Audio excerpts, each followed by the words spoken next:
are live now, Shri, on Facebook. And okay, so let's thank you so much, Shri, for agreeing, first of all, for this discussion. And I'm really, privileged, to have you as one of my guests to, discuss on this very sort of beautiful topic called feminine energy. And, your knowledge and experience, I'm sure we can really learn and grow with this discussion. That was my main intention, that for me to have this FB Live with you. I'm sure hundreds of and thousands of them who listen to this will really learn a lot from the kind of insights that you're going to really give us. And thank you again so much for joining this discussion, Sri. So, yeah. So, for the benefit of everyone, let me just introduce you so that I don't make any mistakes. I'd like to read, your profile. Do we start, or do you want to say anything, Sri? Yeah. No. I just want to say I'm Great. grateful to be here. Go on. Yeah. Sorry. No, I just said I'm grateful to be here. So please go ahead. Yeah. Sure, Sri. Thanks. Yeah. So it's a pretty long name, but I would prefer to call you Sri Kumar or Sri. But Rajgopalan, Shanta Kumar, and Sri Kumar. So he's a Gallup certified strengths coach, appreciative inquiry practitioner, and ICTA certified NLP and Enneagram master coach. Sri Kumar brings nearly 22 years of rich experience and endorsements. And starting his training and facilitation journey from November 2000, he has designed and facilitated sessions in organizations across the spectrum, ranging from the corporate to the government, NGO, and educational sectors, besides stints in the National Judicial Academy of India and the Delhi University. I can see his Hindi, I think that's totally Delhi Hindi. So continuously inspired by the wise of ancient and modern times from the East and the West alike, he experiments with newer ways of learning and facilitating, integrating and weaving diverse threads to create a deep, memorable, multi-sense, touching experience in his training programs and coaching sessions.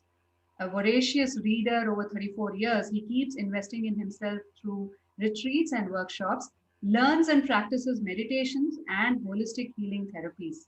Besides the Commonwealth Scholarship for PhD in Law in 2003, he has also been awarded the Leadership in Holistic Transformation Coaching Award by the International Coach and Trainer Association in 2019. He constantly challenges himself by experimenting with purposive acts of generosity. I think this is one, and love, and writes about the inspirational experiences and people he encounters. So thank you so much. Again, really privileged, Sri, to have you part of this discussion. My honor, Preeta. My honor. Great. So do we just jump into the topic, Sri? As you wish, as you deem right, Preeta. Yeah. Okay, so most of us, I'm sure you must be knowing what feminine energy is, and we get a sense of what it is when we see people, especially whether it's man or woman, right? I mean, there is a sense when you get to understand what is it that is dominant in a person, whether it's feminine energy or masculine energy. But I wanted to start off asking you this question. What do you really mean by feminine? What, according to you, is the meaning of feminine energy? It'll be great to understand your thoughts on that. Sure. So, it's interesting, Preeta, that, what has happened is, I've looked back all my life and I've looked at some of the most, influential personalities in my life, those who were present during my lifetime and those who were not, and, preceded me, so on and so forth. And I looked at what is it about them that had a profound impact on me. And when you look at it that way, what I come to understand about feminine energy, if you ask me, is about, it's very subtle. It's not very hard and, overbearing and, on your face and, and let's say very, solid state, so to speak. It's very subtle, but it's in its own subtle way, it brings in a very interesting change, which, either expands you or it uplifts you or it does both. Okay. That's how I have experienced feminine energy. Okay, the subtleness is what you call it. Yeah. So, which the next question is linked to that as to if the traits are subtle. Is it really associated with like sort of gender in any way? What do you think? It's interesting, Preeta. I think in the beginning, I think, or at least in the times I was growing up, and I think to a large extent even today, there are pockets and segments in our society and elsewhere where there's a gender-based association to the feminine energy or the masculine energy. Generally, it is thought that it's women who have more of feminine or who are like feminine energy. So the gender of women and feminine energy in a way is kind of seen together, but I don't think it's true. Because when I look at all the people who've had a fantastic influence or positive influence on me one way or the other, it doesn't have anything to do with gender. And let me tell you one interesting way I look at it this way. I was doing some study recently for a client of mine, and I had a session for that client this last Saturday. It was a whole day session. And one of the things we were examining as that organization is to go through a very radical transformation in terms of its organizational design and the culture and everything. One of the things we were looking at is the power of paradox, and how do you navigate through paradox. And and the authors there had given some very interesting examples of what is a paradox, and let me take one from there to illustrate what I mean by this. Okay, so so they said, if you look at religion, or if you look at faith per se, you'll be amazed as to how there are extremes in a faith or a religion. So on one hand, there's usually the prescription that if you don't behave or if you don't do this, tum pe कहर बरसेगा, you have the wrath of the heavens fall upon you. And on the other side, the divine, or let's say the God, is also defined as someone who's ever merciful or very expansive and all that. What the authors really did, Preetha, was to kind of put it to two beautiful terms on a spectrum. They said on one side, religions and faith talk about justice, and on the other side, it talks about mercy, right? And to cut short the whole thing, which I kind of picked up during my study, if you were to really look at it, justice is more on the masculine side and mercy is more on the feminine side. Having said that, it's also interesting to see, I've not come across a woman in my life so far who's not been tough on her 2-year-old or a 3-year-old, and sometimes that toughness or that sense of justice also is coming from a space of, let's say, mercy. And I've also come across an interesting lady, one of my friend's mother, and she said, it's weird, it's my husband who spoils my daughters. I try and be tough on them, but it's he who spoils them. Yeah. So I don't think it has anything to do with gender per se, but it's more of qualities, and I've seen it present in both the genders to varying degrees. That's been my experience, Peter. Okay. So having brought the whole concept of husband and daughters, and wife and sort of mother and son, you see that there is some kind of a strong bonding that happens between fathers and daughters and mothers and sons. And generally speaking, that's the case, right? And having said that, this whole thing of how should boys be brought up, and the stereotypes around that, I would like to ask you a question around that, Shri, that there is a certain way that the moment a girl turns, say, 13, 12 to 13, there are certain things that is expected out of them, the way they need to behave, the way they need to walk, the way they need to talk, what they need to wear, and everything. All these things are very sort of naturally sort of set, and probably not so much for a boy. And so what do you think, is it very important to raise boys without those gender stereotypes? Off late you see a lot of changes happening that you see in the environment, but what are your thoughts to it? Like for women or girls, the way they're sort of raised, and what are the expectations? Is it expected for them to be more girl-like or feminine-like, or more, feminine energies with a girl, as you're saying? So what are your thoughts on that? How should boys be raised without gender stereotypes?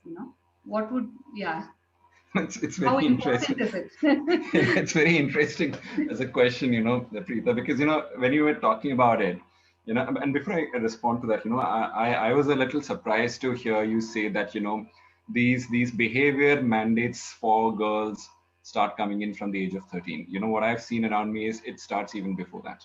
Yeah, I mean, generally speaking, that's the time. Yeah, but it starts even much before that, is how I have seen it. But coming back to your specific question about how boys should be raised, the reason I laughed was I remember a very funny dialogue from an Amitabh Bachchan movie that came out, I think, in the early 80s.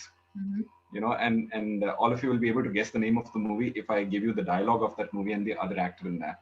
So so the other actor is Dara Singh, and at the time of Amitabh Bachchan's birth, the father and son are separated, and Dara Singh's character, you takes a knife and etches on the young baby's chest, saying कि मर्द को दर्द नहीं होता. Yeah. Okay.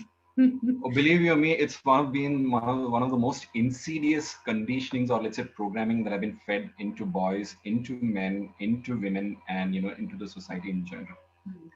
If you remember, one of the much later films that also came, I think, from which starred Hilary Swank, which had a title called Boys Don't Cry. It's a very pathetic. I would say it's a very telling impact of what happens to boys and girls both alike when boys and girls alike are kind of fed with that kind of a programming to grow up. It doesn't work. It doesn't work. And we've also, and I was always curious, Preetha, from my childhood when I heard this. For the first few years till the mid 80s, very interesting as a dialogue. But I think around the mid 80s, I would say around the year 1986 or 87, when I was kind of getting into my consciousness and awareness, I said, yeah, this doesn't make sense, because this doesn't seem to fit in with nature's law. Because if a boy or a man was not supposed to feel pain, then why did nature give the male gender also the tear glands? Sorry, male gender also? The tear glands. Yeah, okay. And I was once working with a psychotherapist, and he was telling me that one of the interesting things which nature has built into human beings is the mechanism of tears, which is primarily like a pressure releasing mechanism. People go through trauma, be it men or women, and and if they get bottled up inside like a pressure cooker which has been sealed from every side, a tear is one mechanism through which there's a bit of a letting of the steam that go, and that's very important for the health, the mental and the emotional and spiritual health of a person. So this just didn't make sense for me. And I also kind of grew up at a time when men were laughed at, teased, when they, let's say, would cry, at a very touching and profound moment on a movie screen or even otherwise. And they were kind of labeled as इसमें दम नहीं है, इसको तो चूड़ी पहन के घर में बिठा देना चाहिए, not good for anything and all that stuff.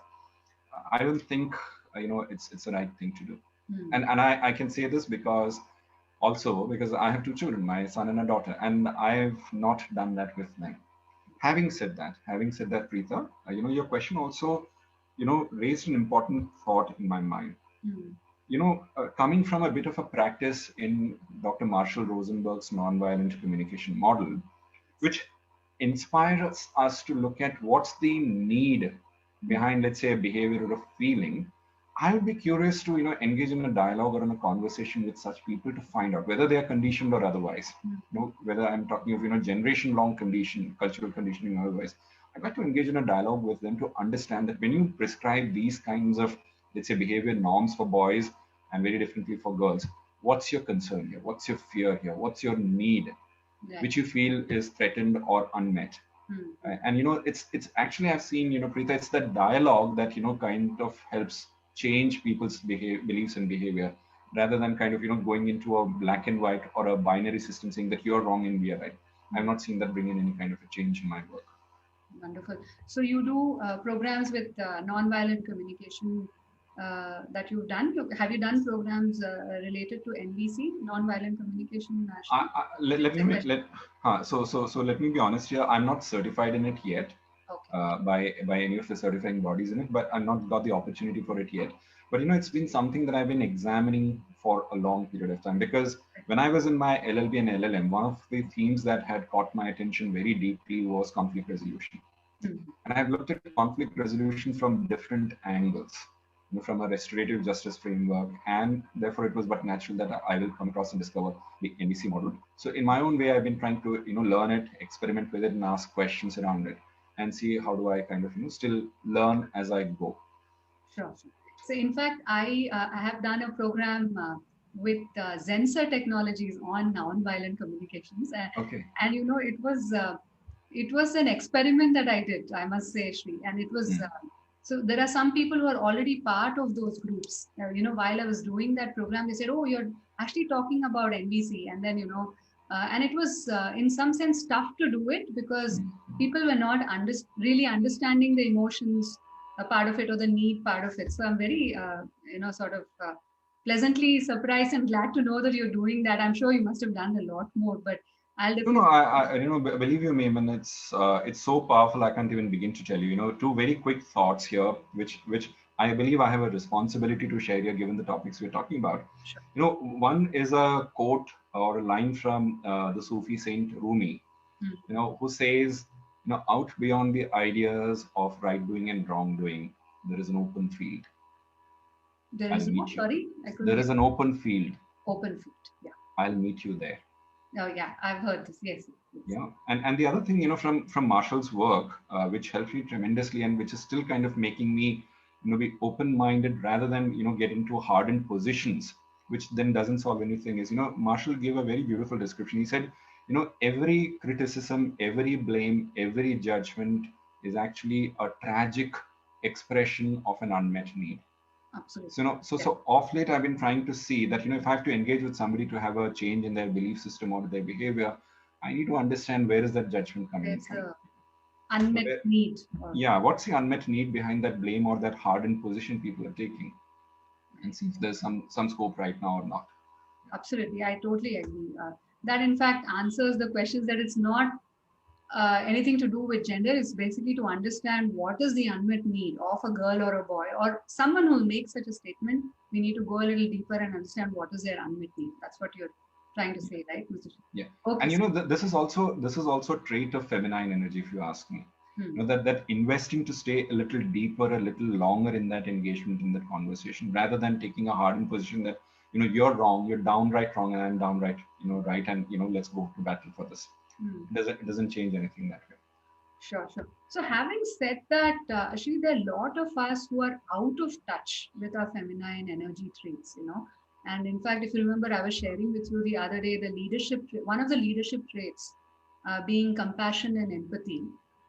Somewhere I think sort of women naturally have it because maybe they nurture children or whatever it is. They bear children, nurture them.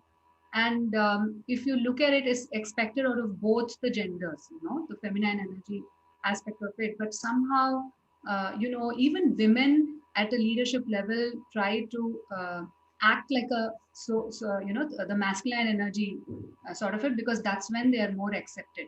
And man somewhere anyway has the natural masculine traits, right? Masculine energy traits. So many of us are getting out of touch of it while it's expected at a leadership level. So what do you think we need to do, sort of to be in touch with it? Whether it is man or woman is not the question.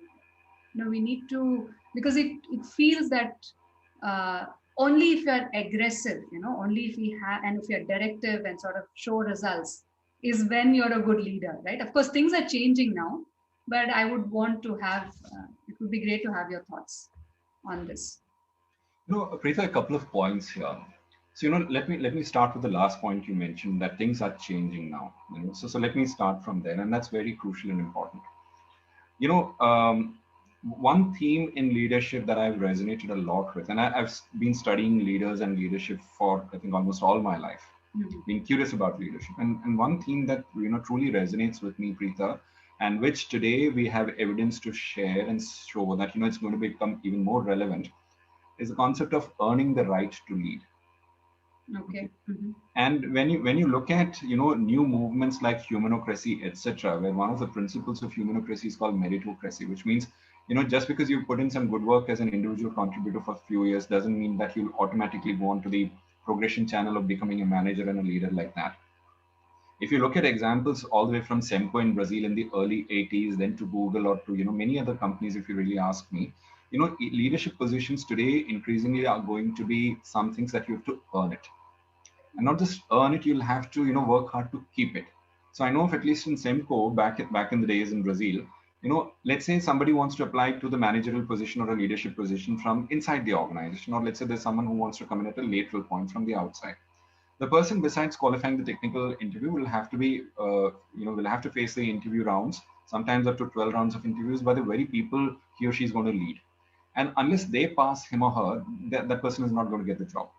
Google picked it up from there, and Google has that, and so do many other things. The interesting thing is, even if you've got it there, you'll have to go through an internal review and a session every 6 months. So increasingly in the times to come, leadership is something that's going to be, that's something you need to earn the right to it. Having said that, let's come to another interesting thing here. Because I'm a Gallup certified strengths coach and I've been studying a lot of work that Gallup does. Gallup came out with something interesting a few years ago, where it came out with a book called Strengths-Based Leadership. To cut the whole story short, what they found is why people follow certain leaders is they will follow certain leaders, only those leaders who understand and meet 4 core needs of any employer team member for that matter. So what are those 4 core needs?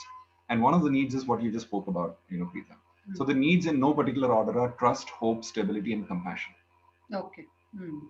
Right. And it's then that, people going to put in the extra discretionary effort, which kind of changes the paradigm in unimaginable ways, so to speak. So compassion is going to be one of the prime needs in leadership roles in the times to come. The question is, how do we get there? Yeah, exactly. Which is what my next question was, is how to be more feminine, which leads us to compassion, empathy, being one of the... Yeah, so it's interesting, and let me share it here. Because I mentioned earlier, Preeta, that I do some work around conflict resolution and I study, and my LLM thesis was on forgiveness and conflict resolution, right? Okay. Through the restorative justice model to look at the role of meditation and all this. So during that time and even afterwards, I came across an organization in London called the forgivenessproject.com. Okay. And one of the stories from there really caught my attention. And, you can go online and search in their website. The website is simple, theforgivenessproject.com. You go in there and, you'll come across this story there of a lady called as Camilla Carr, Camilla Carr, Carr. Cut the whole story short, she and her husband were kidnapped by terrorists in Chechnya in the mid-90s, kept in confinement for about 18 months before their release was negotiated. And during that time, one of the captors, repeatedly raped her at, gunpoint. And finally, she could not take it. And, in her own way, she kind of managed to persuade him and stop it. And then, they both got talking and she had no option but to listen because, what do you do with somebody who's got an AK-47 pointed towards you and says, I want to be friends with you and, I want to talk to you and all that.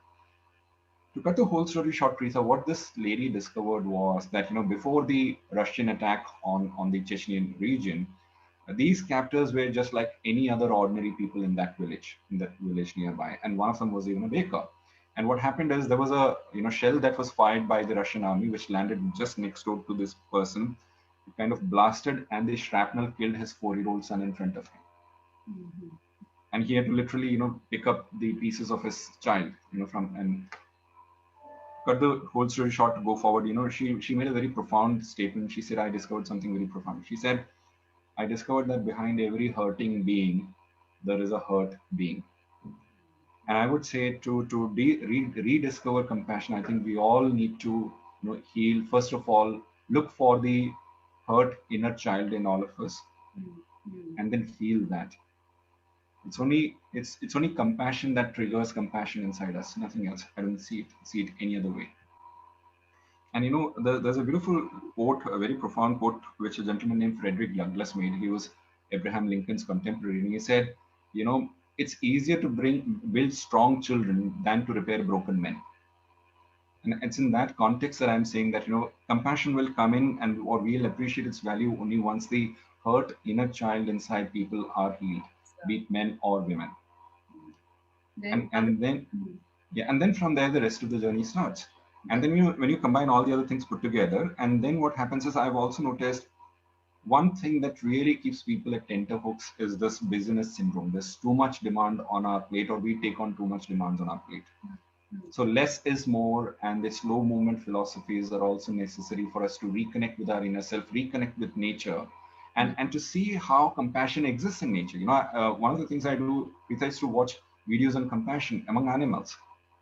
And I look at why it exists there and why it doesn't exist so commonly among human beings. And I realize that, animals are not in a kind of a rat race which the humans have created for themselves. Yes. So slow down, mindfulness exercises, and then, more of less is more and slow down philosophy will help. And one other simple hack, if I can give you, this might be a bit of a challenge for a few people, but it works. And that's where the purposive acts of generosity and love thing comes in. See how much guts and courage can you create inside of you to go out and give hugs to strangers and receive one from them in return? I've done that experiment enough and more times, and believe you me, what happens, Preeta, is because you mentioned something earlier that women tend to be more compassionate because of their nurturing role. Let's understand the science behind compassion here. When a new mother feeds her child, that suckling act triggers the release of oxytocin in the woman's body from the brain.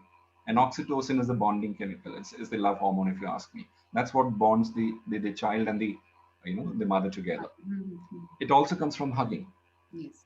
So when you go out and hug, right. offer hugs, it triggers oxytocin inside you. Yes. So I've created routines for people where, before they start their work, they have to go out and do a purposive act of generosity and kindness to a stranger, come to work with that frame of mind and from that space of mind, and then do something interesting as an act of kindness to their colleagues and peers, and start your work from that emotional state or that state of mind. That's how you build it, trigger it, and sustain it. Yeah, sure, absolutely. In fact, there's an organization in Philippines where it's an IT organization where just before going for a meeting, they ensure that they hug each other and then go for the meeting, so that all what do you say, defenses are dropped, and there's dopamine and oxytocin. Wonderful. I think that's very nice. I mean, strangers, yes, I'm not sure how many of them would do that. But yeah, it's a very good. Believe you me, I used to write about this on Facebook till a few years ago. So a friend of mine in Bombay, she wrote back and said, Shri, I truly appreciate what you do. Even to, let's say, rickshaw drivers or auto drivers and things like that. But obviously for obvious reasons, Shri, I can't start doing that with strangers. Yeah. But I will ensure that I do a purposive act of generosity in my own unique way. But I get your point about how do you maintain that, operate from that state of oxytocin, supercharge, if you like. So, we all can find our own ways in which we trigger that release inside us. Sure. Hey, a great inputs there, Shri. So we're like almost reaching towards the end of it, but I'd like it'd be great if you can ask me any question related to, sort of the profession, the things that I do. And then we'll move on to sort of a rapid fire round, where just to make it fun and sort of end in a high energy kind of a note and a message, especially for women out there from your side. So yeah, if I were to ask you a question, it'll take you so long to answer it. I'll leave the question with you. I'll leave the question with you. In fact, I'll not ask you to do this, but I'm still taking, courage. No. I'll ask you the question and in fact give you the thought so that you and I can connect offline separately for this. Sure. One of the people, I'm not a great fan of fiction, but the only fiction I've read are by Arthur Conan Doyle, Ruskin Bond and Mrs. Sudha Murthy. Okay. And I've been touched to the core by the stories she has packed in her books, the non-fiction books. I've read her fiction also. And the latest and the last I read in that series is this book titled 3000 Stitches, based on the work she did with the rehabilitation of Devdasis in Karnataka. Mm-hmm. It's a profound reading. I would recommend that book for everyone, men and women alike. Mm-hmm. Having said that, my question to you would be this, Preeta, when are you going to come out with a book that has a similar title, given the transformative work you've been doing with women out there in Andhra Pradesh and others? It's there in my, see, I'm actually, frankly, Shri, I'm not like a voracious reader like you are, but I do make it a point. I listen to audio sort of books. And in fact, one of the things that I want to do is to write a book on what I don't know when I'll do it, but I'm going to do it sometime, on what I've created in terms of the Women's Self-Reliance Hub, which is a 600-member group today. I remember to have started it with my friends and family, 2-3 people in that group. And, today it's grown to be that. And of course, not all 600 are there in my inner circle. There are around 100 odd women in my inner circle who bought my product, and I'm nurturing them on a day-to-day basis, doing various things.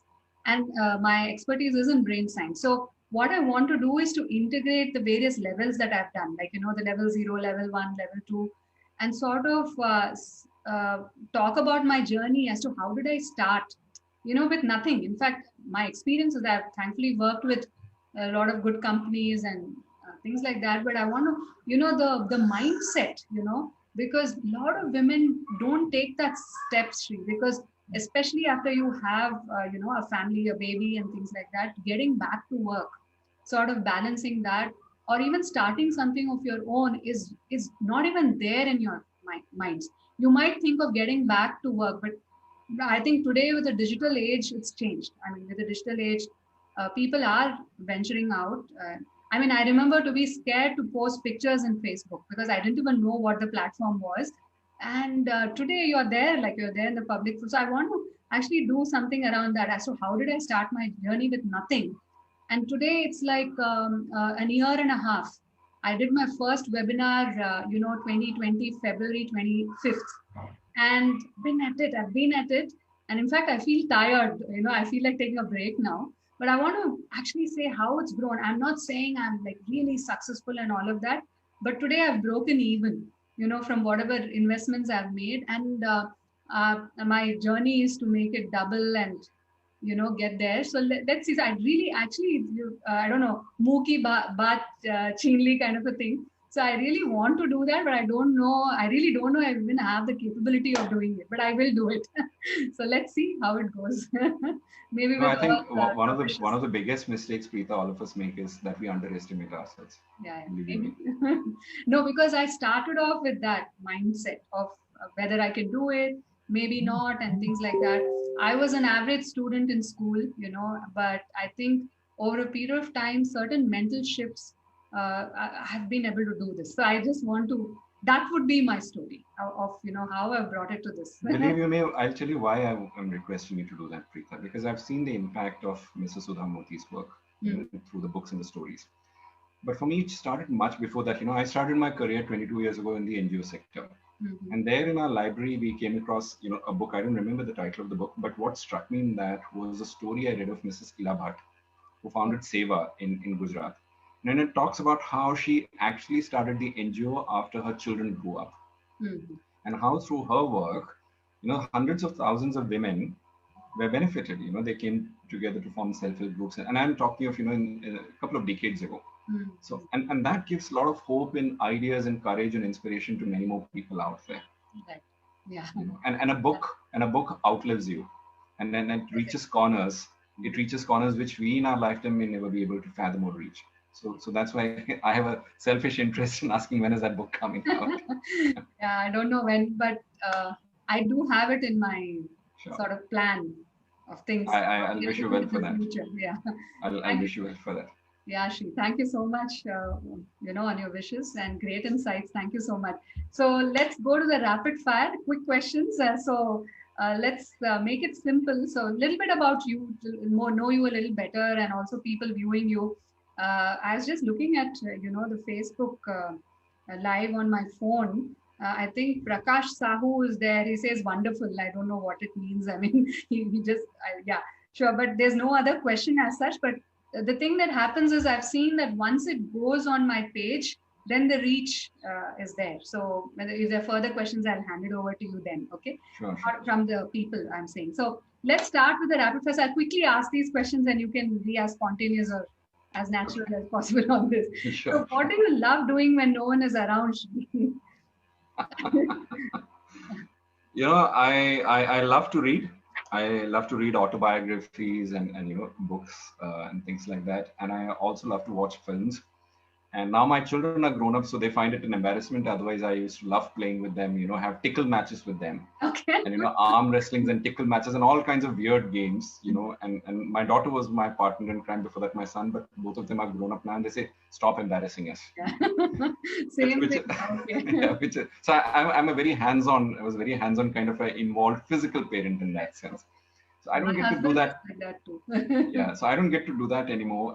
And in my, in their younger days, I used to love to read stories to them, from Amar Chitra Kathas and other places. But I continue to read those stories even today. So Amar Chitra Kathas or stories of war heroes, Paramveer Chakravartis. And one interesting thing I love to do is to, I find occasions to laugh.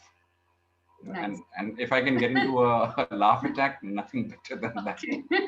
Great, Sri. Okay. So what do you think of people who jump the signal when no one is around? What are your thoughts to this? Before NBC, I would have been very judgmental of them and say, these are the people who are spoiling it. And these are the people who are not helping us build a better culture in a way, if you ask me.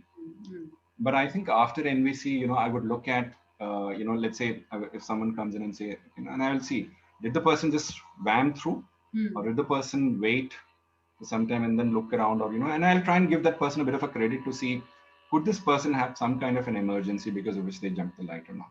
Okay. Yeah, but there's still occasions where they just zoom through it, and I'll say, no, please don't do this. Yeah, got it.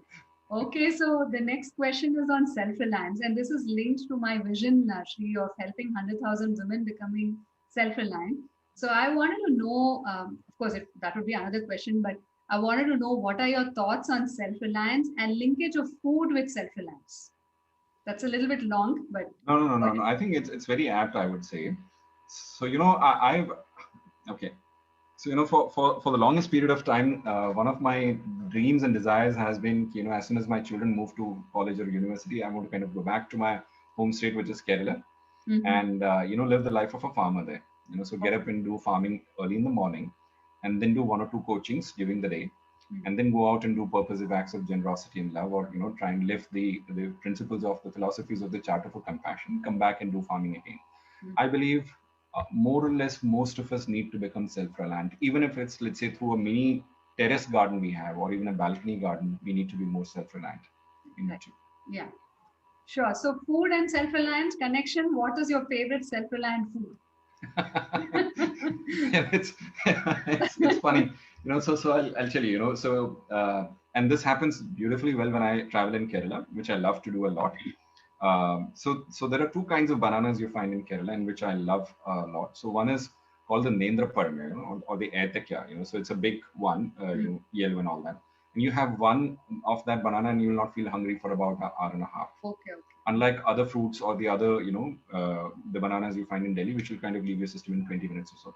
And then there is another banana which you find in southern parts of Kerala and some portions of Tamil Nadu, which has a maroon kind of peel to it. And it has a heady aroma. If I can do nothing but carry this with me, and the other self-reliant food is idlis. I can live on idlis 365 days a year, breakfast, lunch, and dinner. But idlis you have to make, right?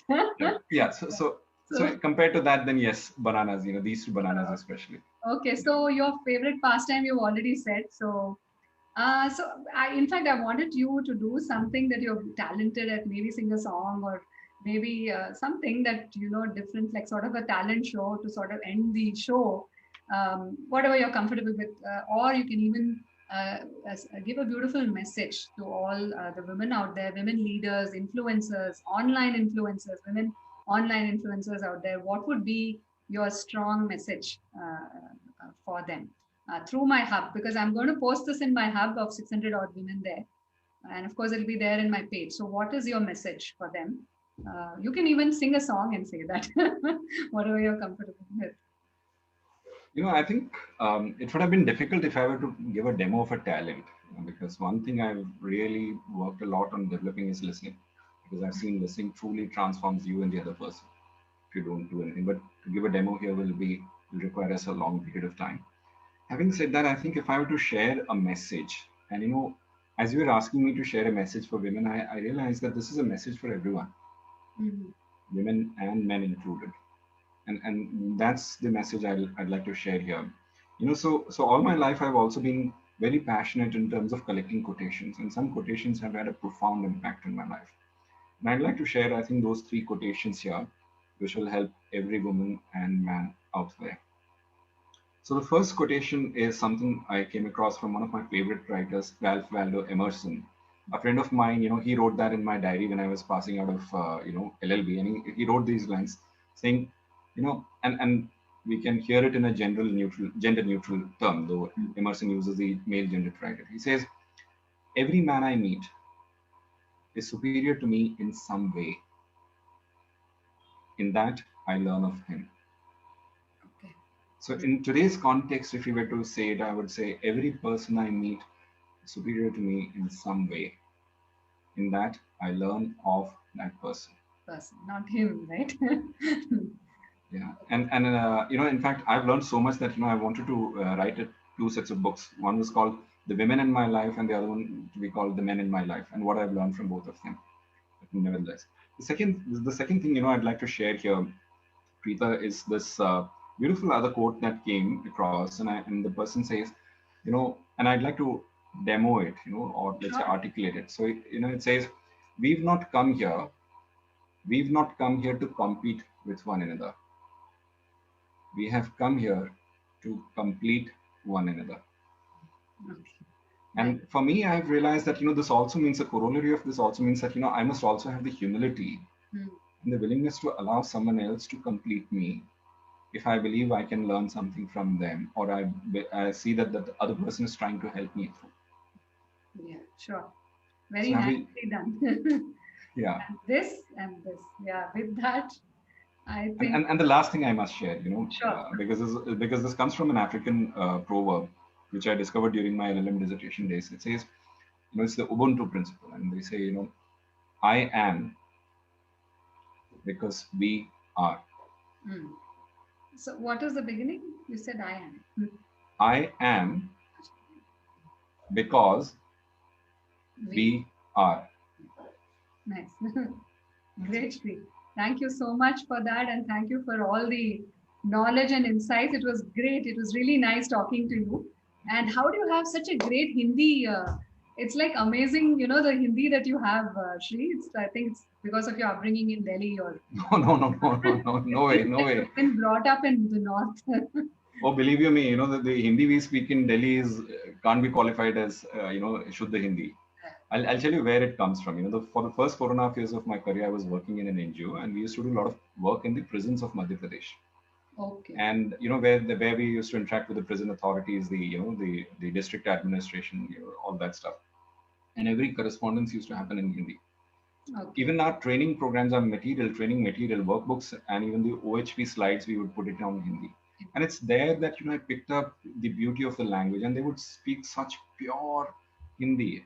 A lot of people think pure Hindi is difficult to speak. I haven't had that experience. And मतलब सुन के ऐसा लगता है ना कि मतलब एक खूबसूरत कविता सुन रहे हैं आप. It's like waterfall. That's where I picked up my Hindi and it stayed on. Okay, great. Thanks so much, Shri. So we'll be in touch, and I'll definitely get in touch with you offline, probably for more insights and knowledge, maybe in certain things that I do which will help me and my community. Thanks so much.